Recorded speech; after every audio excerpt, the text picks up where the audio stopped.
Cocoa ചെടികളിൽ pruning നടത്തുമ്പോൾ പ്രായത്തിനനുസരിച്ചുള്ള pruning system നമ്മൾ നടത്തി വരുത്തണം.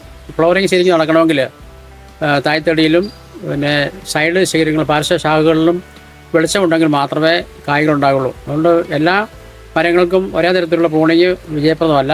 മരത്തിൻ്റെ ഉയരം നോക്കി പ്രൂണിങ് നടത്തുന്നതിന് പിന്നെ ബന്ധപ്പെട്ട രീതിയിൽ ശ്രമിച്ചാൽ മാത്രമേ നമുക്ക് ധാരാളം കായ്കൾ മരത്തിലുണ്ടാകൂ. ആദ്യത്തെ തായ്തടി 5 അടി പൊക്കത്തിലാണെങ്കിൽ ഒരു 2-3 വയസ്സ് കഴിയുമ്പോൾ അതിൽ തന്നെ വീണ്ടും പുതിയ കിളിർപ്പുകളുണ്ടാകും. പിന്നെ സൈഡിലേക്ക് പോകുന്ന സൈഡ് ബ്രാഞ്ചുകളും ബാൻ ഷൂട്ട് എന്ന് പറഞ്ഞു 4-5 ശിഖരങ്ങളുണ്ടാകും. അതിലൊരു 2 വയസ്സ് 3 വയസ്സ് കഴിയുമ്പോഴത്തേക്കും ആ കമ്പുകളിലെല്ലാം ഇല പൊഴിഞ്ഞിട്ട് അത് നീണ്ടു ഇങ്ങനെ പോകും. അങ്ങനെ പോയി കഴിയുമ്പോൾ തായ്തടിയിൽ നിന്ന് ഒരു 1 മീറ്റർ ചുറ്റളവിൽ ആ ശിഖരങ്ങൾ മുഴുവൻ പ്രൂണിങ് നടത്തണം. അതിൽ 1 മീറ്ററെങ്കിലും ഓരോ സൈഡിലേക്കും റൗണ്ട് ചെയ്യുകയാണെങ്കിൽ കൂടുതൽ സൂര്യപ്രകാശം കിട്ടും. സൂര്യപ്രകാശം കിട്ടിയില്ലെങ്കിൽ കാ കുറയും. അതുപോലെ ചീക്കുകൾ കൂടുതലായിരിക്കും. കായ്ക്ക് മഹാളി രോഗം കൂടുതലുണ്ടാവും.